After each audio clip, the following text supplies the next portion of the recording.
Rad-Ish. Welcome to Rad-Ish, the podcast where we spotlight people who shape counterculture and champion alternative ways of living through their passions. Here with Arthur from Spookstad, which is an Amsterdam-based publishing initiative, which kind of originated out of the squatting collective Mokum Kraakt. Welcome to Rad-Ish. Thank you. So I think I want to start off the conversation by asking you kind of what Spookstad is, and if you can explain that a little bit. Yeah, for sure. So, well, like you said, we're an Amsterdam-based publishing initiative. We kind of started in 2023 with our first book, Pak Mokum Terug, which was published in Dutch, and then we translated it into English, and from there it kind of escalated. So we made a bunch of other publications, one about the pro-Palestine student protest at the UvA in 2024. And and since then we've kind of take it project by project. And what we want to do is to kind of show the kind of direct actions that are going on, mostly in Amsterdam, and to kind of bring that the aim and the message of those direct action groups to a wider audience, hopefully, so that we can build support for those actions. Yeah, really cool. Yeah. What kind of got you started to create this kind of initiative? What are your drives or inspirations? Well, it's like you said, like we started as this squatting collective Mokum Kraakt that isn't really active anymore, and this group consisted of a lot of different people, a lot of artists, designers, activists. It was kind of a mix of everything, and we just basically started because we wanted to make a book that showcases the width and the depth, basically, of the housing struggle in Amsterdam, which is not only about squatting. It's of course a major aspect of it. It has always been a major aspect of Amsterdam culture, squatting, but it's not the only thing. Also because it's very limited. It's been kind of criminalized in 2010, which means that a lot of squats have been evicted, and the autonomous infrastructure in Amsterdam has been kind of decimated over the years. And while at the same time, of course, the housing crisis only got worse, kind of basically everything got worse. Right-wing politics got worse. So it was it's basically more necessary than ever to do something about it, to have like direct actions, radical actions that don't take these things for granted, basically. But nevertheless, squatting still is still a marginalized practice. It's difficult to keep it up. Not everybody can do it. So there are also other forms of participating in this housing struggle, and that's what we're trying to showcase in that book, in the first book, Pak Mokum Terug, translated into English as Take Back Mokum, to show that there are also other ways for people to kind of be part of that housing struggle. So one of the pieces that we feature is about a rent strike, which was successful in the end. But there's also a piece about someone who is himself unhoused, who helps organize the unhoused to kind of fight for their own interests in a more coordinated manner.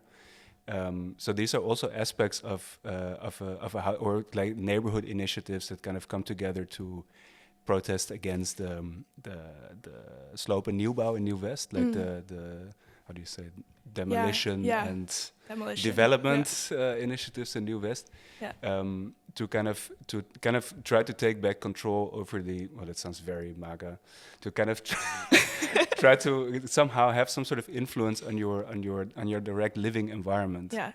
Which is what city politics, or like grassroots city politics, is mostly all about. It's like where do I live, how do I live, who do I live with, and how can I make that kind of better for myself and the neighborhood, which is of course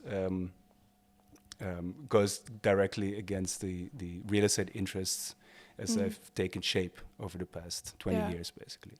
So the goal of that first book was to show all these different aspects and not just limit it to squatting. And I guess that for us as writers and artists and activists, that was something where we felt we can really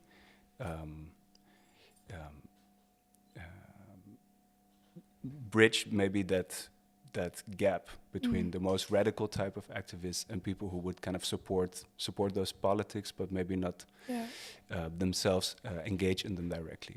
And what I also think is very important, which is also kind of why we're doing this publishing initiative, it's because we need to also spread a type of culture or a type of thinking or a type of writing or a type of aesthetics that further those politics.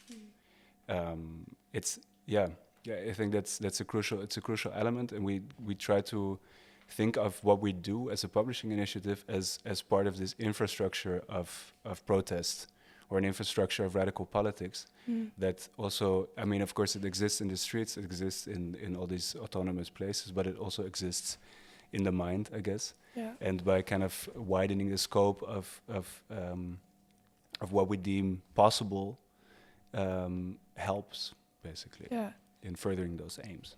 Yeah, that's the idea. Yeah. No, I think that's really interesting. I think when I was kind of thinking about also things that I'm interested in related to this initiative, and you guys originating out of Mokum Kracht, which is the collective and the protest that that collective does is very physical and very like protesting with your body and with presence. And then I think a publishing initiative and books and art is so much more of like a, very much protesting with art and with words and with knowledge. And I think that collaboration of these two ways of protesting is really interesting. And I think it's a super also kind of necessary thing to have both. Yeah. Although like this is also something that we always have like very deep discussions about this question, like does making art amount to protest in and of itself?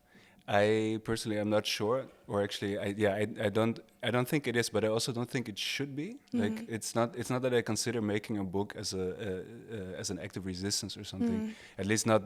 Maybe there are types of books that do that. Yeah. But maybe not our type. Maybe not what we do. But I also don't think that should be the aim or the expectation. You know, you get into these very very complicated, very old, basically discussions about should art be just about itself, or you know, art for art's sake, or should it be like a politically engaged type of thing. What we try, the kind of the formulation that I stumbled upon at some point was to make art or publishing or writing part of this infrastructure of protest. Just like you have also people who kind of help with like the RST support, which is when you're doing RST support, you're not putting yourself out there basically, but you are very very crucial in sustaining any type of demonstration or blockade or whatever. So you're part of that infrastructure. And what I think is interesting is to consider all these or types of literature or art or whatever as part of that infrastructure. And what we try to do, or what we've done so far in the publications that we have made and that we're also still making, is that we want, for us it's always the let's say the politics that takes precedence, that comes first, and it's our books that kind of translate that into, or not translate, but kind of translate them into different form that allows it to spread. But it's never kind of the writing or the art in itself that we think does the protesting. It's basically the protesting that opens up a certain aesthetic space as well, and it's that aesthetic space that we try to kind of capture in our publications and pass on to others. That is how we try to configure this relation between art and politics. Okay, wow, super interesting. Yeah. Very interesting. And you also mentioned like real estate and Mokum Kracht already, and you kind of already started explaining the importance of that. I was kind of wondering how, originating from Mokum Karakter and the history and that context kind of informs your ideals and decisions now with the publishing initiative. And you did not yet. Yeah, not yet. Yeah, we're not there yet. And you did kind of start already explaining this and the importance. But then I'm wondering like how Amsterdam kind of plays into this, and also Amsterdam's history and context of squatting and of protest, but also commodification and commercialization and all these big words. But yeah. No, it's it's a fair question. And Mokum. When the first action that this collective, like the squatting collective, did was Hotel Mokum. Yeah. Right, and then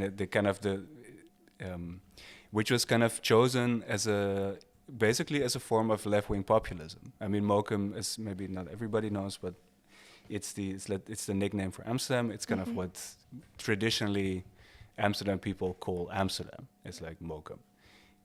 So kind of calling the collective that was basically an act of left-wing populism, which is, I think, very, very important because it shows a direct connection to the place where these actions are happening, and which really helps in building support. Like people recognize his name, they recognize that that we're doing something for the city. And that it's not against them or like regular people. It's against the huisjesmelkers, right? The slumlords and whatever. Yeah. So it's in that sense it's pragmatic, but it also, when we kind of started thinking about it a little bit more, it actually made a lot of sense because of the history of the word Mokum, which derives from Yiddish, and it means, I always thought it just meant city. Yeah. But actually, it means something. Well, it does mean city or place, but it also means something like safe haven.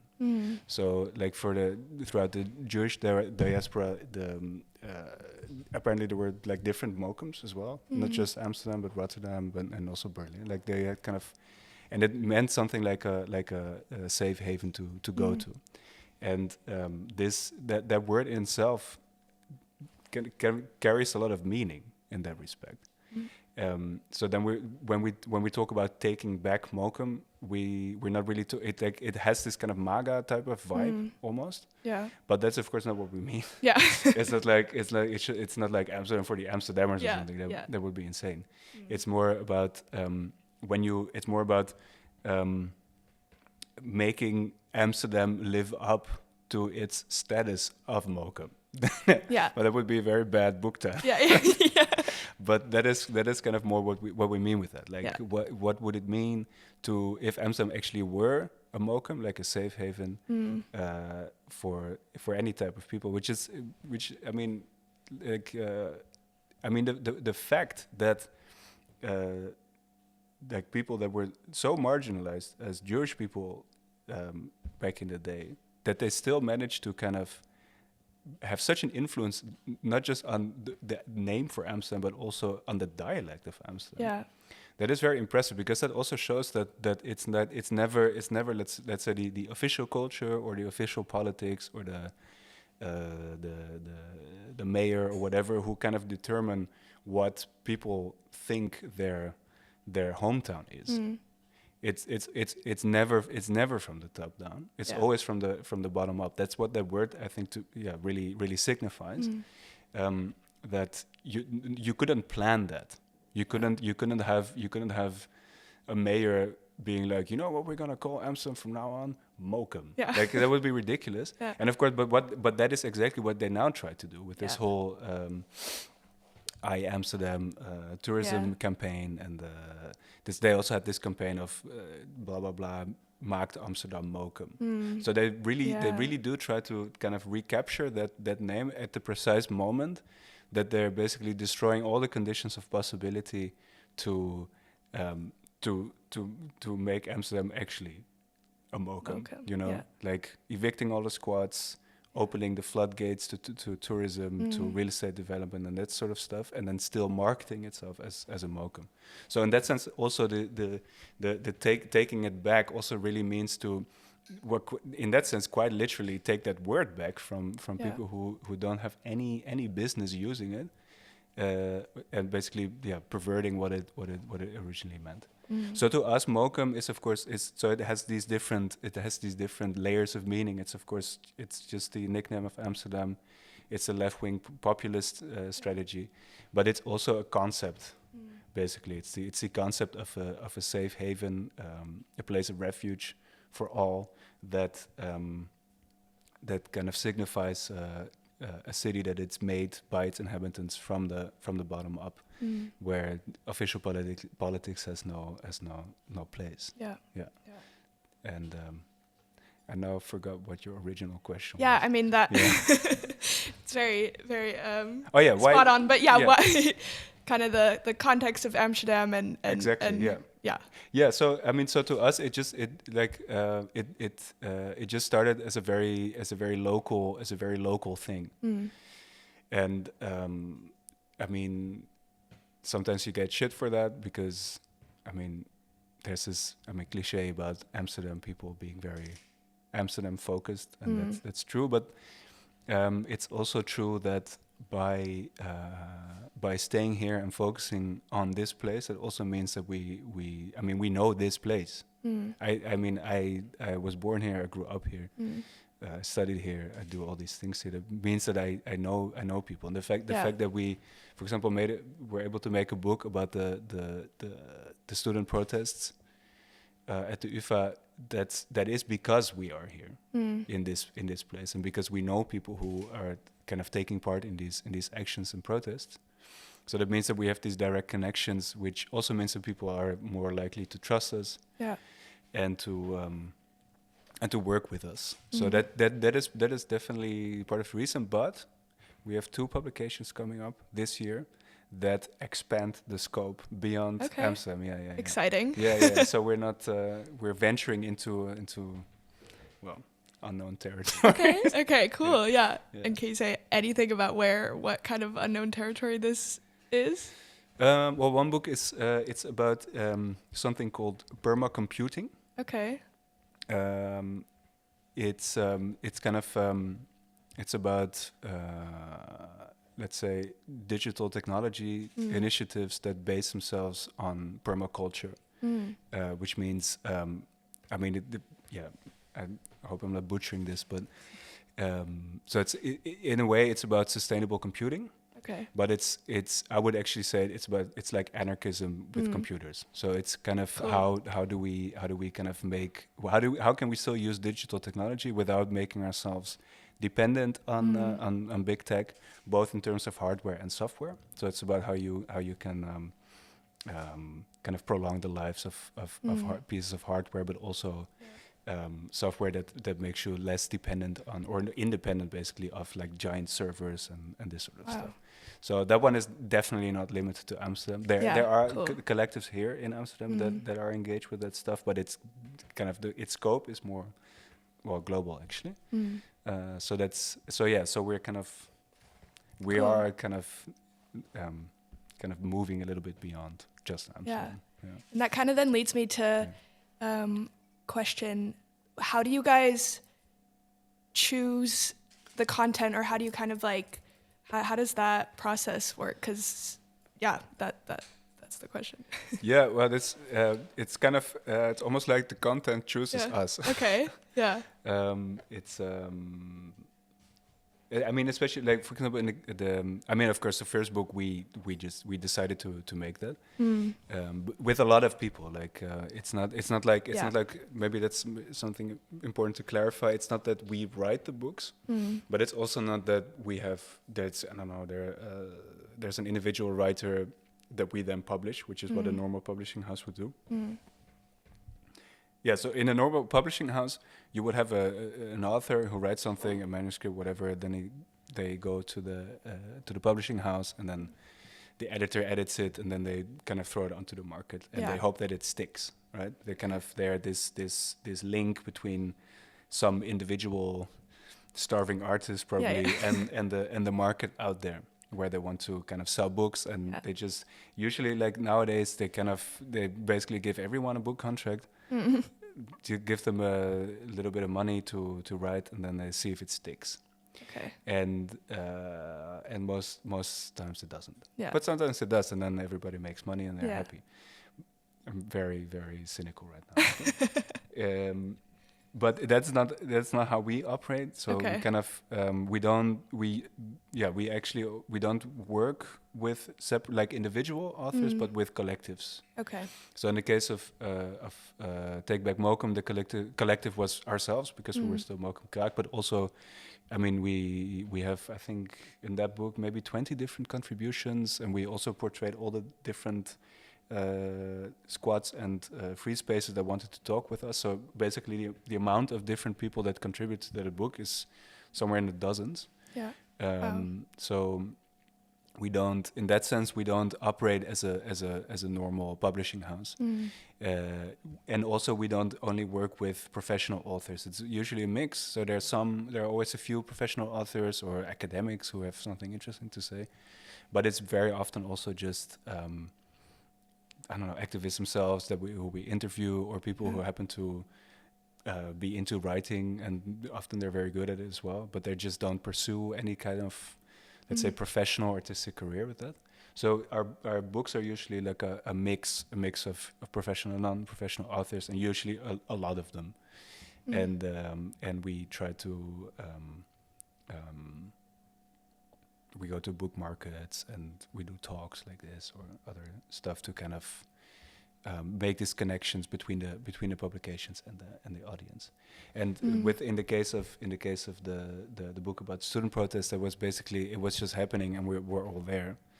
There were a few people who then squatted the People's University, this place, where they started talking about wanting to make some sort of publication. That's where we thought, okay, well, we have some experience with that. We have the means maybe to do it. And then it just kind of came about in that way. So it usually goes a little bit like that. It's kind of, it goes through connections that we have, actions that take place. And then, so it's not very planned in that sense. Yeah. We never really know what's going to happen next. Yeah. Yeah. Yeah. That actually really connects to kind of another question that I wanted to ask you about, but maybe that already answered the question, just about community and your guys' network. But this makes sense that you guys really find each other just through what you're a part of and what you're doing and what you guys think is important as people and also as an initiative. So that's really cool, really interesting. Yeah. Is there a way that, or is there some kind of advice that you can give to people who kind of want to be a part of these communities and want to be a part of, sharing information and knowledge? You mean which type of community? I don't know. I think it sounds like you guys have a very interesting network, and then through specific things that you guys do, like going to protests or going to book markets or talks and these kind of things, create a kind of community. But correct me if I'm wrong. Well, I wouldn't say that we created. I would say that we're part of it. Part of, yeah. And of course, we try to help sustain it somehow. Yeah. But it creates itself, I would say. And I mean, there's still in Amsterdam. There's so much going on still. Like in the place where we are right now, OT 301. It's like full of studios and like initiatives and collectives and there's a lot of that in Amsterdam. Like there's you can spend all your time in the Amsterdam alternative culture, of course. Yeah. So it's definitely there. Yeah. And I hope that we can be a part of that and kind of contribute to its survival and its thriving. Yeah. I think books are a part of that. Yeah. That's for sure. Maybe not everyone agrees, but I think books are essential, definitely. Yeah. But if I mean, that doesn't really amount to advice, right? No. Could yeah. Go out to Go out Amsterdam there. and go find the alternative spaces. Read Amsterdam Yeah. Alternative. Yeah. Read our newspaper. Come to OT310. Yeah. No, I think that it's good advice to just. I think that's kind of how you make community. Now I'm putting my own input into this podcast, Please. but I think Amsterdam is from my experience, such a good place to be able to. There are so many alternative spaces and people who are super interested and super willing to kind of like build community. And so I think if you're one of those people, also just go out and find alternative spaces. I think they're relatively accessible in Amsterdam, so I think it's great. Yeah, for sure. Yeah, very interesting about community, and I think it's very important. And also I really like to hear, and it's really cool that how much you guys are a part of this community, just also not by working necessarily with individual people, but really the process of making and publishing these books really in and of itself builds community and is a community, I think. Yeah, that's definitely what we try to do. So it's kind of we try to in the way that we make these books, we try to reflect this kind of the collective nature of making stuff, like whether that's whether that's art or literature or protest or squatting or whatever. All these things are of course collective endeavors, and that's what we try to reflect in the way that we make these books. It's there's nothing against books by individual authors. I read a lot. I also read many books by individual authors. But I think when you want to align kind of your anarchist-inspired politics with this type of publishing, there's also something to be said of trying to get rid of this whole one genius individual author who kind of by the kind of out of nothing creates this brilliant work of theory or something. That's almost never. That's just not how it works. And I think like everyone knows that also individual authors themselves, and they also acknowledge this in their dankwoord, But it doesn't. You don't really see that in the way that these books are made or that they're written, and that's something that we try to do differently. Yeah. It's kind of we try to kind of show that there's a bunch of people out there, and it's who kind of not just create, but kind of live basically that type of content that we then put into a book. Yeah, very interesting. And then kind of as a last question that we've asked everybody, if there was kind of one thing that would create a better future for Amsterdam, what would that be for you? Well, I had some time to think about this. Yeah. The toilet. Obviously, abolish rent. Yeah. That would make everything different. Yeah, man, if we wouldn't have to pay rent. Yeah. Oh, that would be utopia. Yeah. Yeah. No, but I'm actually this would be really a game changer, I think. Obviously, back like 10 years ago or something, there was this talk about the universal basic income and this sort of stuff. And I always thought that's just gonna end up with landlords. Yeah. They're just gonna crank up the rents, and then our basic income is gonna go to the landlords. So what we have to do, we should have like this universal basic housing. And then it doesn't matter whether you have money or not, because you can live somewhere, right? Without being worried. So that would be my dream. Yeah. That nobody has to pay for housing. Yeah. That's a great dream. Right? Yeah, I think that would be a solution for a lot of the problems that we have in the world. Yeah. For sure. Okay. Thank you so much for being here. Thanks for having me. Is there a place where people can find your books and yes, online. Okay. Like on our website, spookstad.boo. Yeah. BOO. Very scary. There you can order our books, but you can also download the PDFs of our books for free. Okay. So that's definitely a place, but you can also go to Fort van Schaco, the famous anarchist bookstore in the Jodebreestraat. That's where our books are sold. And at Atheneum, of course, they also have our books. So basically, bookstores and online. Cool. Yeah. Yeah. That's it. Thank you so much. Thanks for having me. Yeah, of course.